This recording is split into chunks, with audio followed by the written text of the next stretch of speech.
Good morning, Narad. Good morning. Pleasure Namaste. to be with you. I have the honor of interviewing you rather than the other way around. You've done an exemplary job of recording all of Ashram's history through its sadhaks.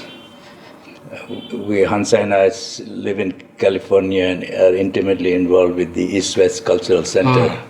And I realized from short conversation with you that you have some very deep and interesting history connected with that center and Jyotipriya. We believe that that will be a great source of information and inspiration to all our devotees at the center. So I would very much like to learn more about your experience with Jyotipriya and how the mother connected the two of you. Surely. Okay. Be happy to share that with you. Just briefly, you know that Jyotipriya was a member of the Theosophical Society in Point Loma. Yeah. She was born in 1902. She was a spiritual scholar. She had written many books on Sanskrit. She received high praise from many, many yogis. I believe it was even Ramana Maharshi who told her once that he said, "You're already realized and you don't realize it." Amazing. That was incredible, yeah. Her parents were Theosophists, and I believe it was in 1947 that she told her parents she wanted to go to Benares to find the secret of the Vedas. I think she spent some days there interviewing many of the Swamis, and they told her that it was all, actually it was the Vedic religious hymns that was so important to her. And they told her that it was all just fantasy, this idea of cows and lights and all.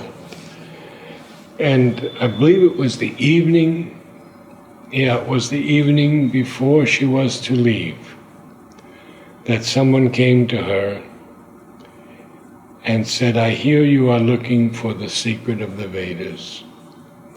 And he gave her a typewritten copy, was not yet printed, of The Secret of the Vedas by Sri Aurobindo. And she read that. And immediately after reading it, she said, "I have no more questions. I know who my guru is and my way." And she came to the ashram. And actually, Sri Aurobindo gave her name, Jyotipriya. So, my first meeting with her was a great experience. I had been promised a free scholarship at Shantiniketan by the teacher I was studying with, a Raja Yogi. His name was Pandit Sinha. People can look him up on Wikipedia. And he said to me, "Follow me to California, and all you will have to do is pay your passage to and fro. Everything else will be taken care of. Food, education, everything, accommodation." So I had very little money, and I was working 2 jobs every day, about 18 hours a day. I worked for about 10 or 12 hours with my father in landscaping, and then in the evening I worked in a metal factory where I worked on a drill press, something I had never done before. I saved up enough money and I followed him out.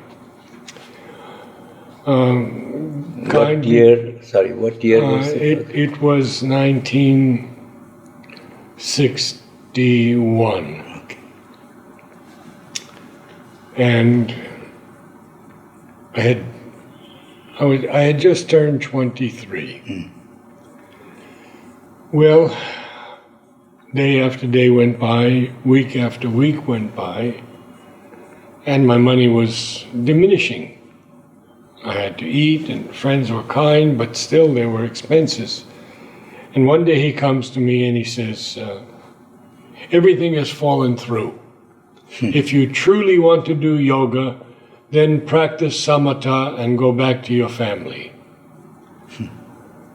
Something rose up in me even at that young age, and I looked him in the eye and I said, no, I am going to India.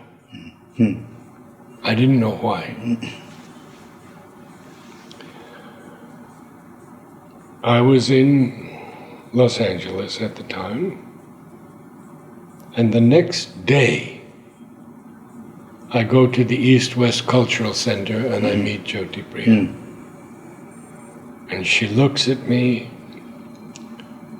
and she says, but you were meant to go and see Mother.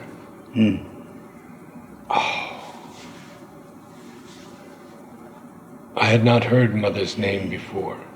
I had heard Sri Aurobindo's name once in a derogatory way by a gentleman who studied with this Pandit, and he said that, oh yes, he writes 100 words what he could have said in one. And that's all I had heard of Sri Aurobindo and Mother. So Jyotipriya then says to me, I will need your photo and a sample of your handwriting. That was never asked for in the future. Only the photo was required. So I did that. And she sent it immediately to Mother by telegram. Well, I don't think a day or two went by and Mother replied. And Mother said, tell him he may come and stay as long as he likes. And that was my first meeting with Jyotipriya. And actually, I stayed there for a while because I had no place else to go until the ship left. And it was a Japanese freighter that I managed to find passage on. And Jyotipriya used to have Sunday talks by great teachers and not so great teachers. And I remember meeting Purani, Aurobindo Basu, and others there. Well, then I left and came to the ashram and met Mother. So I won't go into that because we're talking about Jyotipriya. Well, I came back to the US and I did things for Mother. I tried to start the handmade paper, watercolor paper. I sent her recordings of the great classical music that she had not heard because she had been in India. Sent her 50 recordings and she listened to one every day. Well, my vital was too strong for the peace of the ashram at that time, and I left the next year in '62. That was a very difficult period for me because Mother had turned my life upside down.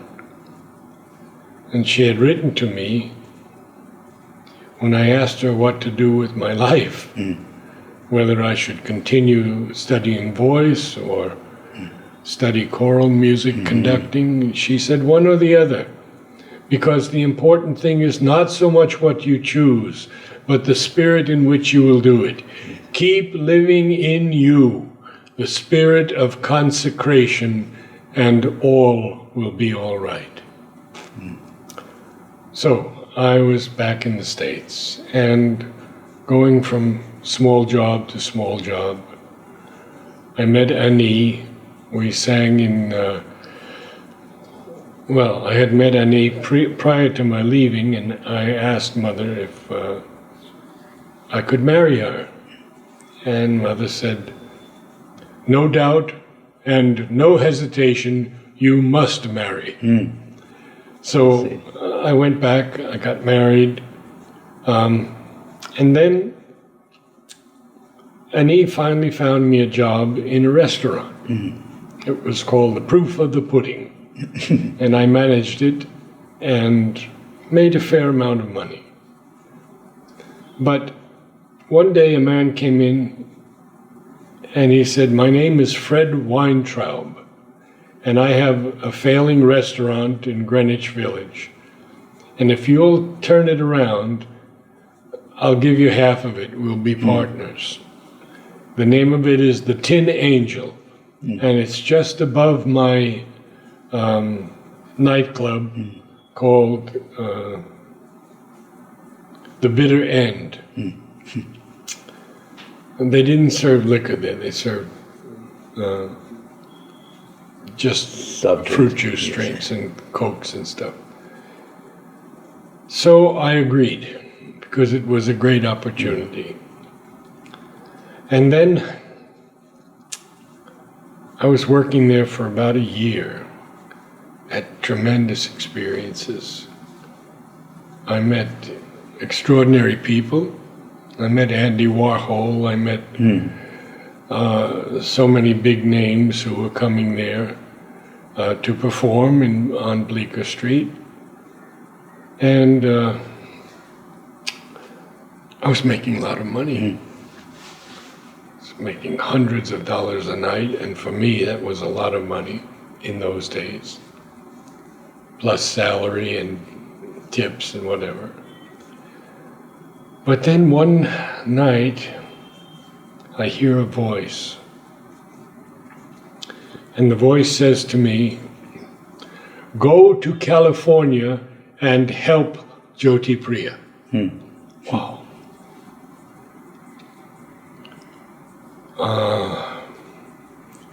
The voice continued for a week. I finally wrote to Mother. I didn't know what to do with this. So I write to her, no answer. The voice continues on and on and on, week after week. Go to California and help Jyotipriya. So I write to Mother again. I get a telegram back immediately.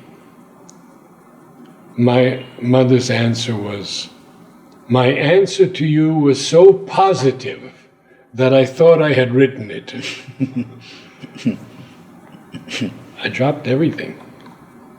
All that income, all the good life, and I went immediately with very little money in my pocket to help Jyotipriya. Well, at the time, she had these specially gifted children, she called them, and she would teach them. And she had other people there, Annie was teaching them, and another lady, Sarah, was teaching them, a very good lady. And I was doing whatever I could do. We had donated to Jyotipriya the huge teakwood bookshelf. I don't know if you have it there still, now. I think that's still there in the library. You still have it in? Yeah, still there. And I would organize her books, and then I began to memorize Savitri, and she encouraged me so much. So I memorized the first 3 cantos of Book 1, and then I would recite them. And Jyoti was in great pain at that time. She had severe arthritis, and her feet were especially painful. There was a girl there, Trudy, who would massage her feet and help her to reduce the pain. And of course, all of these people would come every Sunday, and I would do whatever I could do. But one day I looked out in the back. It was a big place. It was a nice size house, and in the back was a huge rectangular building in terrible condition. And I said to Jyoti, this could make a magnificent art building. And she agreed. And so, not knowing anything at all, because if I would lift up a hammer or a wrench, my father would cringe, because I had no skill whatsoever, I began. And it is only Mother's grace that made me a carpenter, an electrician, a plumber, a designer. I designed the arts building in Japanese style. I built a stage and did tatami mats on the floor, rice paper, windows, and finally it was completed. And people like the spiritual person, Dane Rudjar, would come, others would come, give talks. But the crowning event was the exhibition of the first exhibition of Champaklal's paintings.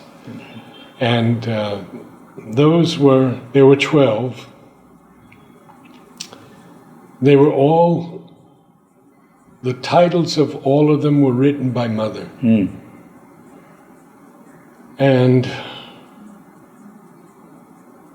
But Champaklal wanted too much money and we couldn't sell any of them. He wanted $5,000, I think, for each one, and that was too high at that time. But it was a wonderful experience, and many people would come to the arts building and then, of course, come to the center. Jyotipriya, for me, was such a special soul. You have a letter from Mother in your ashram that begins, "To you who have realized your soul." You know that letter. Yes. And when Mother talks to her, says to her that, but now you have to enlarge, or something like that, to be able to help everyone. And I feel that that was her main purpose in life. It was to help others to grow in spirit, in consciousness. And even though she was very ill, she was able to make one last trip to the ashram. I don't know if I remember the date of it. Let me see if I can. 1972. 1972 she went. I met her there, and she went up to Mother, could hardly climb the stairs, she was in such pain, and knelt before Mother, and Mother said to her, "But you're all right." Jyoti told me this. And of course then I was already working for the Matrimonial Gardens. I had come in '69. So I didn't have much time to be with her, but I was with her for a little bit. I don't know that there's much more that I can share with you, except that this was one of those souls whom Mother brought to me to help me progress in the yoga. And I shall always honor her and remember her. I do think she's back here again, working with us. I don't know in what form, but it doesn't matter. She was a brilliant person. She had such deep knowledge, but beyond all of her knowledge was her love for Mother and Sri Aurobindo. paramount. To be given the name by Aurobindo. Yes, And to Jyotipriya. be loved so much by the mother. Oh, yes. She was an exceptional human being, and she has done an amazing job leaving such a legacy at our center, because now we still have Savitri readings. Now we have put it on the internet so all of us can participate regardless of what power layer, what power stage. So her legacy continues on with the Savitri,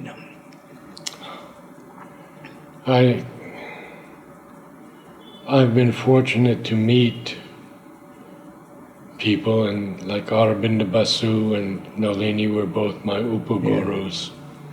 Yeah. But she, in a different way, was so special. She was wide enough to allow people like Zoroastrians to come and speak, and others, whom we would, many would say, "Oh, this is not Sri Aurobindo." But she was very wide. She embraced everything. She embraced everything. Yes. That's exceptional. We tend to compartmentalize and we tend to reject, exactly. But she was embracing. Exactly. We bring about change, But thank you so much. It'll be a great pleasure and joy for all of us at the center to listen to your experiences and your contact with Jyotipriya, because we all have a great deal of respect for her. Thank you. Thank you.